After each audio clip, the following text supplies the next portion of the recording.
1,5 miliona ludzi uciekło ze swoich domów. Tysiące chronią się teraz w przeludnionych szkołach ONZ. W niektórych takich ośrodkach jedna toaleta przypada na 600 osób. W kolejce po chleb trzeba stać nieraz i 9 godzin. Tak wygląda teraz sytuacja w oblężonej i bombardowanej przez Izrael Gazie. Ale to tylko liczby, które choć są wstrząsające, to i tak nie oddają tego, jak teraz wygląda życie Palestyńczyków. W tym odcinku masz niezwykle rzadką okazję posłuchać ich samych, palestyńskich cywilów z Gazy. Uwaga, ten odcinek będzie zawierać drastyczne opisy. Nie słuchaj go więc przy dzieciach. To jest podcast Świat. Zaprasza Wojciech Cegielski, korespondent zagraniczny Polskiego Radia.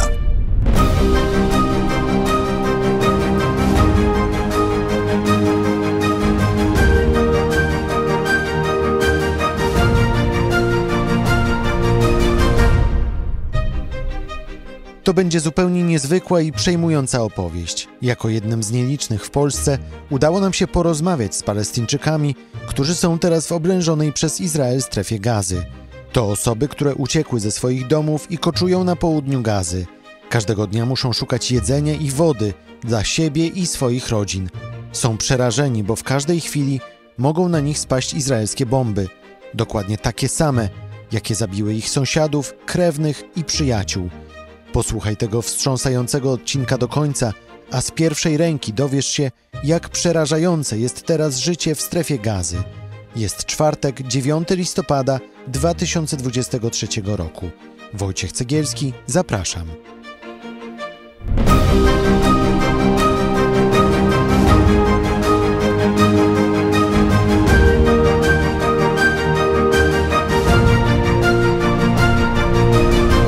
More than 700 Israelis are now feared dead after unprecedented attacks by Hamas militants. 7 października kilka tysięcy bojowników Hamasu ku zaskoczeniu wszystkich przedarło się do Izraela. W miastach na południu kraju, niedaleko granicy z Gazą, zaczęli zabijać cywilów, gwałcić ich, a ponad 200 osób porwali. Jeszcze tego samego dnia Izrael rozpoczął odwetowe naloty na Gazę, które trwają do dziś. Izraelska armia twierdzi, że bombarduje wyłącznie cele związane z Hamasem, ale w nalotach zginęły już tysiące cywilów. Wojsko nakazało Palestyńczykom ewakuację z północnej i centralnej części Gazy na południe, gdzie ma rzekomo być bezpiecznie, ale tam także spadają izraelskie bomby. Gaza jest teraz odcięta od dostaw jedzenia, wody, paliwa i prądu. Przez położone na południe przejście graniczne z Egiptem wjechało ponad 600 ciężarówek z pomocą humanitarną, ale ONZ twierdzi, że to kropla w morzu potrzeb. W południowych miastach Gazy, takich jak Rafa czy Chan Yunis, mieszka teraz około 1,5 miliona osób, czyli większość populacji palestyńskiej enklawy. Brakuje jedzenia, nie ma wody pitnej, często nie działają telefony ani internet. To najważniejsze fakty o sytuacji w Gazie, ale to dopiero początek tej historii. O tym, co teraz dzieje się na miejscu, opowiedzieli mi palestyński dziennikarz Sami Abu Salem oraz Palestyńczycy z polskimi paszportami, Obama Abu Zebida, doktor nauk technicznych z Politechniki Łódzkiej, oraz Tarek Abu Sayed, doktor nauk prawnych. Dzień dobry. Jestem obywatelem polskim mieszkającym na strefie Gazy, dokładnie w centrum Gazy. 7 października izraelskie wojsko zbombardowało nasze dzielnice, w tym był nasz dom. Cudem udało mi przeżyć razem z żoną i z 4 dzieci. Tego wszystkiego. Pół godziny przed zbombardowaniem udało nam zabrać komórki i paszporty polskie i odciec stan tego piekła. Na południu. Myśleliśmy, że tam będzie bezpiecznie, ale niestety też spadają bomby. Nie ma bezpiecznego miejsca w strefie Gazy. Kilka dni temu zbombardowali dom naszego sąsiada. To był 3-piętrowy dom. Tam mieszkało 15 osób. Większość od nich to dzieci i kobiety. Już wszyscy nie żyją. I am originally from Jabalia, north of Gaza, but now I am south of Gaza. Pochodzę z Dżabalii na północy Gazy. Teraz jestem na południu Gazy. Uciekłem 2, może 3 tygodnie temu. Tak naprawdę uciekłem tutaj nie dlatego, że na północy są bombardowania, bo bomby spadają wszędzie. Uciekłem, gdy zaczęło brakować wody. Moja rodzina jest teraz ze mną. O, słyszę, że są teraz bombardowania. Right now, at this moment, I have just arrived Al-Aqsa. Przyjechałem właśnie do szpitala w Deir al-Balah, czyli w mieście na południu Gazy. in the middle governorate, which is south of Gaza. Jesteśmy tutaj w strefie gazy. Brakuje nam wszystko, ciężko jest tutaj, wie pan, tu jest 365 km². Jesteśmy od 24 godziny na dobę, ale mimo wszystko, wie pan, tu mamy silną wolę i po prostu, wie pan, droga do wolności nigdy nie była rodziowa.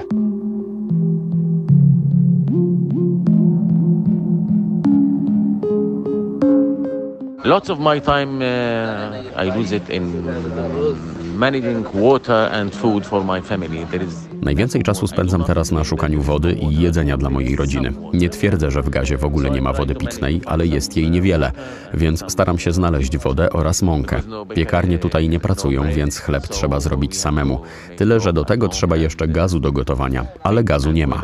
Używamy więc kartonów, pudełek, żeby w ogóle móc rozpalić ogień. So we use carton, hard papers and text box to make fire to bake.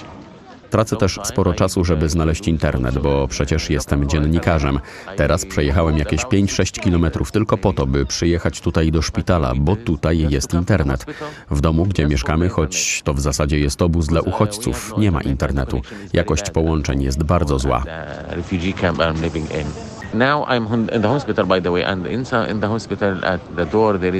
W tym szpitalu, w którym teraz jestem, jest pompa z wodą. Tu jest mnóstwo dzieci. One przyniosły ze sobą kanistry lub puste butelki i napełniają je, a wewnątrz szpitala na korytarzach jest pełno ludzi i jest ciężko się przecisnąć. Tak naprawdę ten szpital stał się miejscem schronienia dla setek rodzin. Tłumy ludzi koczują na korytarzach w środku budynku, pomiędzy pokojami chorych albo na dziedzińcu czy w ogrodzie. Tu jest mnóstwo ludzi, którzy nie są stąd. Oni pochodzą z północy Gazy. Nie mają tu w pobliżu żadnych krewnych, dlatego przyjechali do szpitala. Chronią się także tutaj, bo uważają, że szpital jest bezpiecznym miejscem. Choć tak naprawdę nie ma w Gazie bezpiecznych miejsc. Szpitale też są przecież celem ataków.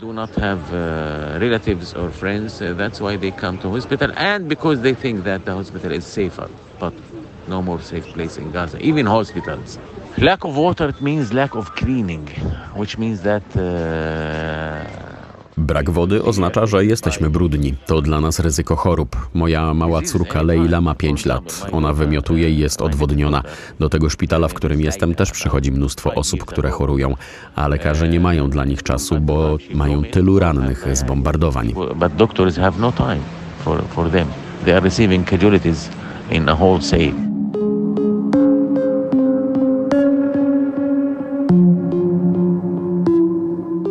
I remember that every day there were 500 trucks used to enter Gaza from crossing. Every day 500. Pamiętam, że jeszcze przed tą wojną każdego dnia do Gazy wjeżdżało 500 ciężarówek z pomocą humanitarną, z jedzeniem. 500 ciężarówek dziennie. Teraz 500 ciężarówek wjeżdża w ciągu miesiąca. Wyobraź sobie, że to, czego potrzebujemy każdego dnia, musi nam starczyć na cały miesiąc. Dlatego nie ma jedzenia. W sklepach są puste półki, jest bardzo mało towarów. Część sklepów jest w ogóle zamknięta, tylko niektóre pracują.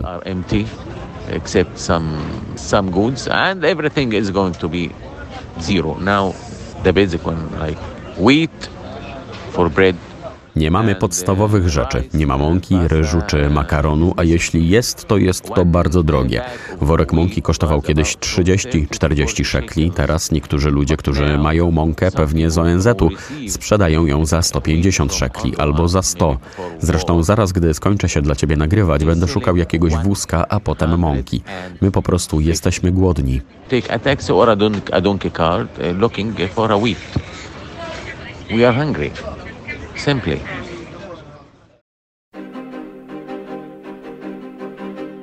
Sabi Abu Salem, palestyński dziennikarz oraz Palestyńczycy z polskimi paszportami, Osama Abu Zebida, doktor nauk technicznych z Politechniki Łódzkiej i Tarek Abu Sayed, doktor nauk prawnych, opowiadają w tym niezwykłym odcinku podcastu o tym, jak wygląda życie w oblężonej przez Izrael strefie Gazy.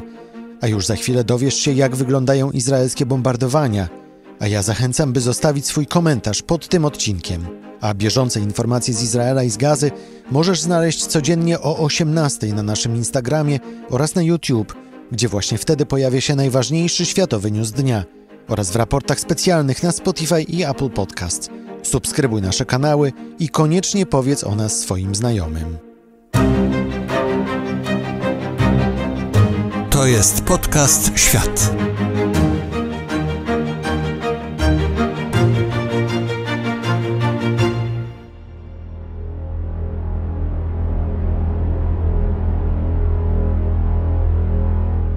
Izraelskie wojsko ostrzeliwuje nas artylerią, żeby zabić jak najwięcej cywilów, jak najwięcej dzieci i kobiet. Poza tym bombardują nasze szkoły, kościoły, szpitale, domy, uniwersytety. Bombardują studnie wodne, bombardują piekarnie, restauracje. To jest bardzo straszne. Bardzo straszne. Nie mamy dostępu do wody. Do pitnej wody nie ma, do prądu. Sieć komórkowa jest bardzo słaba. Połączenie internetowe to mamy tylko 1 godzinę dziennie. Izraelskie wojsko wyłącza internet i połączenie komórkowe, żeby popełniać masakry, żeby świat nie dowiedział się o tym. I do not exaggerate when I say that I feel that we are in the world war apocalypse. I remember that there is a series in Żyjemy w jakiejś apokalipsie. Kiedyś oglądałem na National Geographic taką serię o apokalipsie II wojny światowej, a tutaj to trwa non-stop. Wystrzały z armaty, naloty z powietrza, pociski z czołgów, to jak bombardowanie Staliningradu czy Drezna. cannons, airstrikes and marine. Maybe it looks like bombing of Stalingrad or Dresden. Teraz ja rozmawiam z panem i bombardują przez samoloty, na nowoczesne samoloty myśliwe F-35, F-16 na 365 km². Ja jestem doktor nauk prawnych. Wie pan, że żadny zasad prawa humanitarnego międzynarodowej nie istnieje tutaj. Wie pan, tyle na 365 m² zostało wyrzucone 3 razy bomba, tak jak była na Hiroshima i Nagasaki. Na 365 km². I remember that sometimes the Israelis would like to hit a house. Czasem Izraelczycy po prostu bombardują cywilny dom i wszystko wokół jest zniszczone. A czasem robią taki precyzyjny nalot, kiedy bombardują jeden wybrany budynek, a wszystko wokół jest bezpieczne. W ostatnich dniach jednak bombardują wszystko jak leci. Kiedyś, w czasach poprzednich wojen, pytaliśmy, czyj dom został zbombardowany. Teraz pytamy, jaka dzielnica została zbombardowana. Każda z tych rakiet niszczy 20, 30, 40 domów, a każdy z tych domów ma kilka pięter. Na każdym piętrze mieszka ileś członków danej rodziny. W każdym bombardowaniu ginie może 100, może 20, a może 50 osób. Apartments and each apartment hosts family members. So in one strike, maybe 100 people die or 20, 50. Zostało popełnione dziesiątki masakry. Tysiące ludzi. Aż do tego momentu ponad 10 100 osób zostało zabitych. Większość od nich to dzieci i kobiety. Przedwczoraj izraelskie wojsko zbombardowało jednego sklepu. To był dom 5-piętrowy. Pod tym domem był sklep, do którego najmłodszy syn zawsze chodził, żeby coś kupić. Miał nadzieję, że coś będzie w tym sklepie, a niestety zawsze nic nie było. Wyobraźmy sobie, że mój syn tam i zbombardują tego domu na głowie tego syna.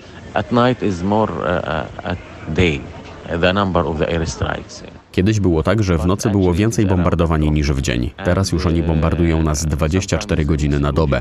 Czasem, gdy dochodzi do kolejnej eksplozji, czujesz, jakby trafili twój dom. Tak jest ona silna. A dopiero jak kurz opadnie, widzisz, że trafili budynek 200-300 metrów dalej.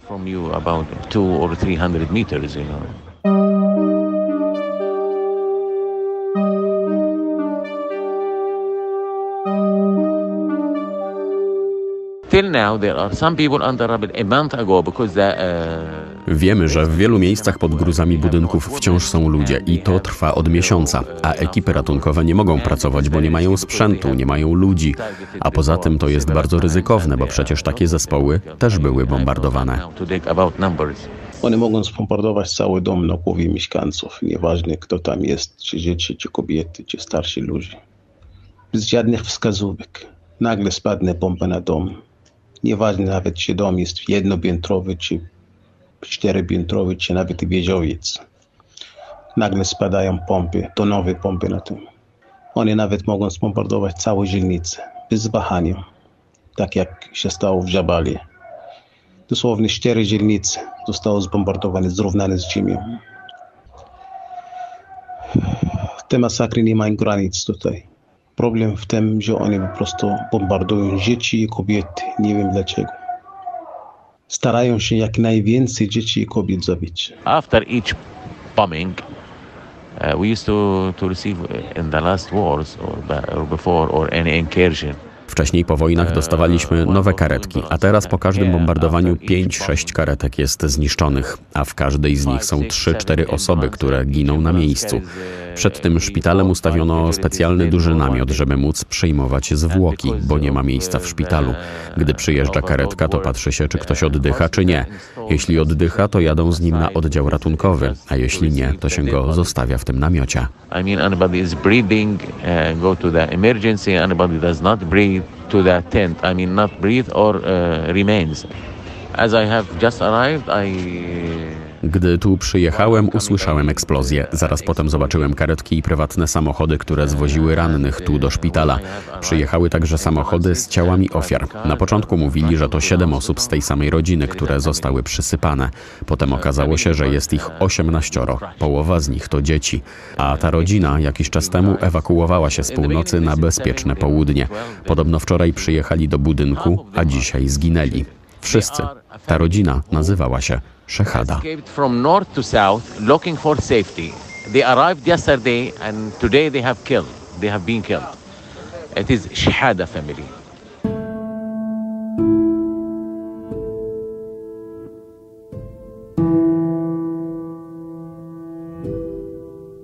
There is a family, I know them. A month ago till now they are under rubble.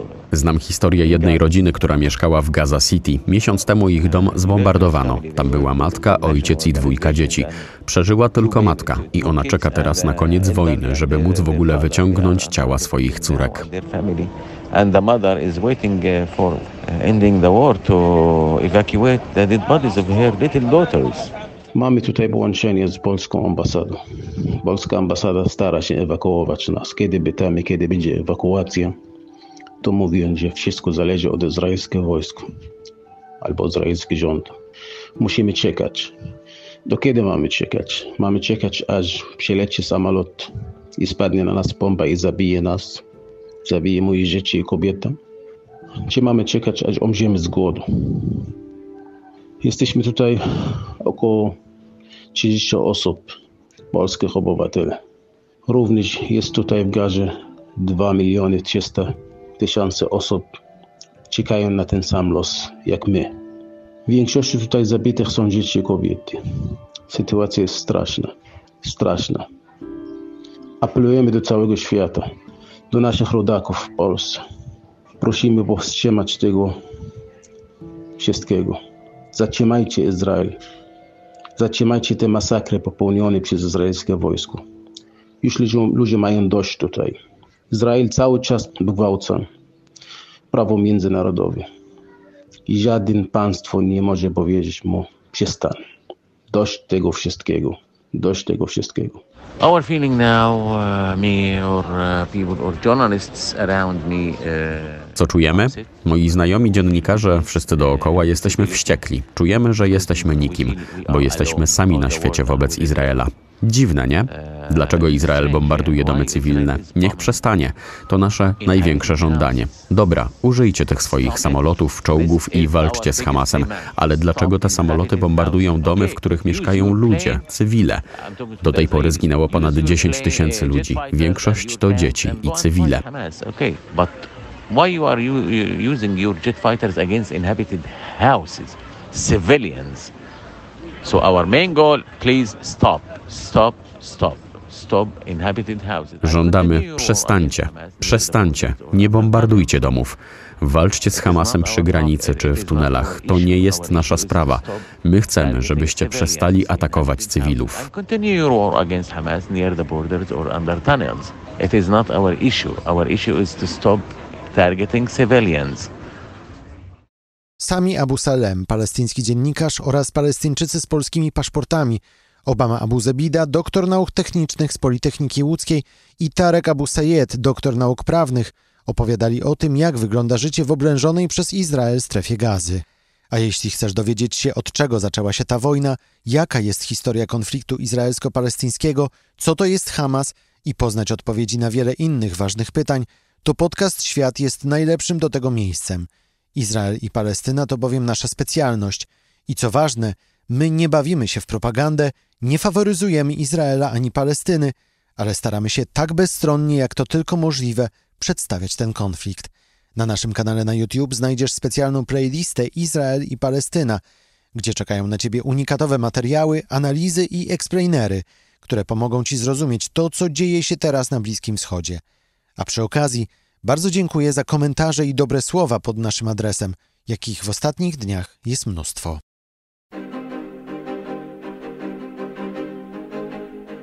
Premierowe odcinki podcastu możesz znaleźć w każdy czwartek na kanale Podcast Świat na YouTube oraz na stronie internetowej Polskiego Radia i na platformach podcastowych, w tym Spotify, SoundCloud i Apple Podcasts.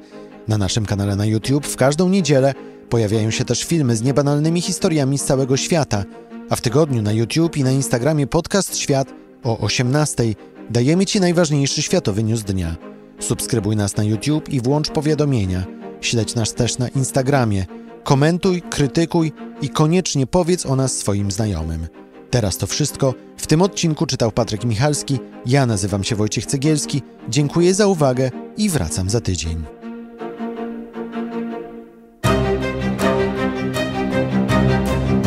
To był podcast Świat. Do usłyszenia w kolejnym odcinku.